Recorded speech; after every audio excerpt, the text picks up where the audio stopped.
Le point média de ce vendredi 17 avril. Les amis, salut à tous, très heureux de vous retrouver. Qui se cache derrière ces 4 E? C'est la question vidéo du jour. Réponse, bien entendu, au terme de cette édition. En attendant, je vous emmène en Espagne avec la suite du feuilleton Hollande. L'attaquant du Borussia va-t-il rejoindre le Real Madrid? Nos confrères du quotidien espagnol AS dressent les différentes clés qui nous font dire que oui, elles sont au nombre de 5. Écoutez, la première, c'est la présence au Real d'Odegaard, l'international norvégien comme son compatriote prêté actuellement du côté de la Real Sociedad. Les deux hommes échangeraient assez fréquemment au téléphone pour parler du Real Madrid. La deuxième clé, c'est le petit Achraf, le latéral prêté par le Real au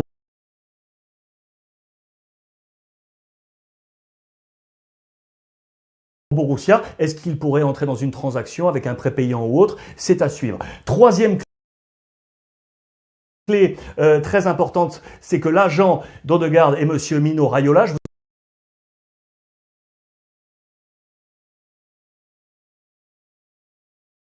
en avais parlé, il veut absolument faire un coup fort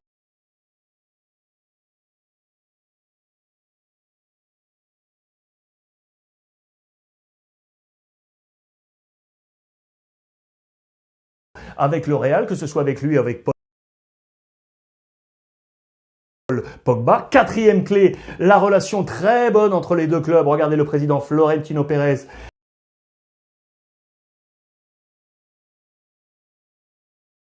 avec son homologue, le boss Watzke du côté du Borussia Dortmund. Et enfin, l'autre clé que nous connaissons, c'est la force financière du Real Madrid, avec en plus cet été très certainement les adieux soit de James, soit de Bale, voire les deux.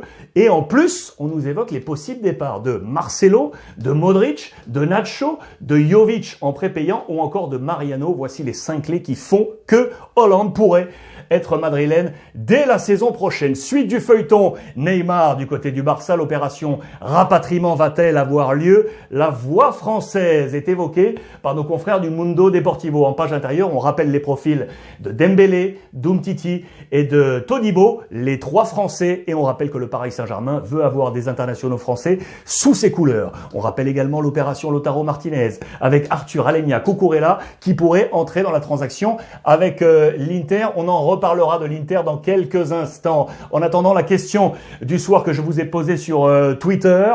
Est-ce que vous avez aimé ce maillot? Regardez, ce serait le 4e maillot du Barça pour la saison prochaine, ce qu'on appelle le maillot de gala pour les grandes occasions. Je vous rappelle d'ailleurs que la saison passée, ce maillot avait été celui de le maillot de gala avec la Señera, le drapeau catalan, que l'on retrouve ici, regardez, au bas de ce possible maillot pour la saison prochaine. Je vous rappelle également, voici le premier maillot avancé pour l'année prochaine également. Résultat de vos votes, eh bien, vous m'avez dit un large non. À 72%, regardez, vous êtes plus de 3000, près de 3000 votants, pardon.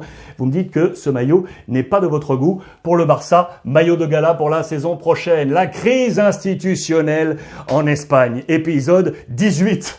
Entre le président de la Fédé, le président Rubiales et celui de la Ligue, le président Tebas. On ne s'accorde pas sur les calendriers, sur la reprise, sur les chômages partiels. Écoutez bien, la Fédé est prête, elle, à geler. Ça y est, le classement. Voici ce classement qui qualifierait les équipes pour les prochaines compétitions européennes. À date, seraient en Ligue des Champions Barcelone, le Real Madrid, Séville et la Real Sociedad, les 4 premiers. Notez bien la présence de la Real Sociedad ici, également finaliste de la Coupe d'Espagne. Vous allez comprendre pourquoi. Qualifiés pour la prochaine Ligue Europa, Getafe et l'Atlético Madrid, plus l'Athletic Bilbao, également finaliste de la Coupe d'Espagne. Et comme la Real est en Ligue des Champions, une voie s'ouvre pour la Ligue Europa. Pour absolument tout comprendre de ce rififi entre la Fédé et la Ligue, je vous conseille vraiment les sites et les réseaux d'Aurore Thibault de la rédaction. Elle vous explique absolument tout au jour le jour, d'une crise à l'autre. Maintenant, c'est la crise financière. Schalke est dans une panade, les amis. Le club, fondé en 1904, est en crise financière absolue. 197 millions de dettes cumulées. 26 millions de pertes sèches la saison passée. On est reparti à peu près sur les mêmes tendances pour cette année. Du coup, le directeur marketing et le président du club ont appelé via un courrier officiel tous les partenaires commerciaux, les supporters à, s'il vous plaît, ne pas demander de remboursement, que ce soit de loges, de billets déjà achetés ou autres. Laissez le club retrouver l'équilibre financier. C'est vraiment une cote d'alerte qui a été lancée dans la presse germanique. Merci au passage d'ailleurs à mon copain Pat Guillou, notre consultant aux côtés de Jean-Charles Sabatier, qui m'a donné bon nombre d'informations. Sachez également que, à date, cumulé club de D1, club de D2 en Allemagne, 13 clubs sont menacés de dépôt de bilan. Et bon anniversaire à Monsieur Pat, 50 ans hier. Feliz cumpleaños, Pat. Je remercie également mon copain là, Gianni Stark, qui d'ailleurs sur les réseaux sociaux, Gianni, m'alimente en presse tous les jours. Merci Monsieur Gianni d'apporter. D'ailleurs, regardez la petite info en plus. En Allemagne, regardez comment on s'échauffe du côté du Bayern Munich. L'outil de précision, cette cible géante XXL gonflable. Vous savez quel est le seul joueur à mettre le ballon ici au milieu? C'est Monsieur Gnabry. Voilà pour la petite info en plus en Allemagne. On file en Italie où on travaille déjà l'après. L'après Lautaro Martinez. Voilà pourquoi je vous ai dit qu'on allait reparler de l'Inter. À la une de la Gazzetta dello Sport, on nous dit qu'en pole position pour éventuellement lui succéder, Timo Werner, l'attaquant de Leipzig, fin de contrat en 2023. 3 autres profils évoqués, Jovic, Martial ou encore Osimhen. Le Lillois, on prépare l'après également, regardez dans différents clubs, avec notamment l'après Zlatan Ibrahimovic, vous le savez, du côté de l'AC Milan. Voici quel pourrait être le duo étrange d'attaque de l'année prochaine, Rebic Leao. Pourquoi étrange? Parce que jamais ou quasiment jamais les deux hommes ont été associés ensemble titulaires du côté de l'AC Milan cette saison. Une seule fois, c'était en février, Zlatan était malade pour un match nul, un but partout face à l'Hellas Vérone. C'est une affaire à suivre. D'ailleurs, si la Coupe d'Italie venait à reprendre, le match retour face à la Juve, Zlatan ne serait pas là et du coup, on pourrait voir les deux hommes lancés ensemble. L'après également, Smalling du côté de l'AS Roma. Il devrait repartir du côté de la Première Ligue. Du coup, 3 hommes évoqués pour lui succéder.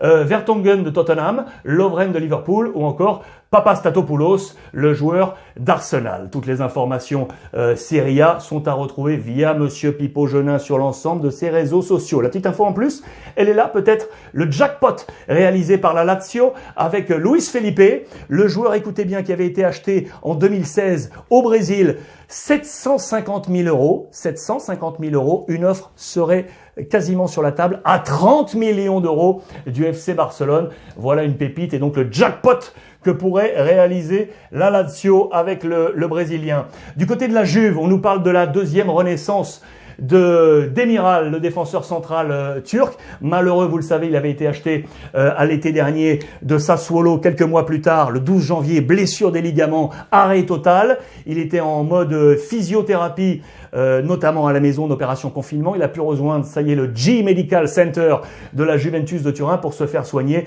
Il avait été largement adoubé par l'empereur Fatih Terim, l'entraîneur compatriote de Galatasaray. En Belgique, une petite info qui nous fait pas forcément plaisir, mais elle est là, dans les colonnes des dernières heures de Bruxelles. Samir Nasri, qui était arrivé, vous le savez, en provenance de West Ham à Anderlecht. On nous parle d'un flop, d'un gros flop, et on nous cite tous ces joueurs qui, passés en Belgique, n'ont pas forcément réussi. L'Espagnol Capdevila, le Français Olivier Dacour, Quinton Fortune, Jorge Costa ou encore Victor Valdés. Voilà bon nombre de joueurs qui n'ont pas réussi à trouver succès du côté de la Belgique. Alors les amis, est-ce que vous avez trouvé qui se cachait derrière ces œufs là en entrée de cette édition? Je vous donne la réponse en vidéo. Si je vous dis un gardien de but, je vais vous figer tout ça. Préparez-vous. Attention, voici la réponse. Monsieur Pepe Reina, le gardien de l'AC Milan, prêté en Première Ligue. Voilà ce crâne chauve, l'opération confinement pour rigoler. C'est lui qui se cachait derrière ces œufs. Monsieur Pepe Reina pour finir cette édition avec le sourire. Vous pouvez retrouver l'ensemble des épisodes via les différents réseaux sociaux et le hashtag Ruiz Club. Et ce soir, la suite des rediffusions du Club du Dimanche. On repart 6-7 ans en arrière. Vous nous l'avez demandé. Elle est pour ce soir, Monsieur Samuel Eto'o au programme, 23h30 sur l'antenne de beIN Sport 1. En attendant les amis, comme tous les soirs, l'opération confinement continue. On reste à la maison et profitez des vôtres.